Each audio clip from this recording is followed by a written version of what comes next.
সর্বতমঙ্গল রাধে বিনোদিনী রায়, বৃন্দাবনের বংশীধারী ঠাকুর কানাই। একলা রাতে যমুনাতে জল ভরিতে যায়, পেছন থেকে কৃষ্ণ তখন আরে আরে চায়। জল ভর রাধে ও গোয়ালের ঝি, কলস আমার পূর্ণ করো রাধে বিনোদী।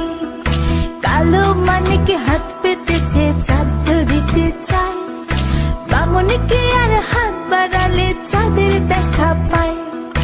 কালো কালো করিস নিলো গোয়ালের ঝি, আমায় বিধাতা করেছে কালো, আমি করব কি? এক কালো যমুনার জল সর্বপ্রাণী খায়, আরে কালো আমি কৃষ্ণ সকল রাধে চাই।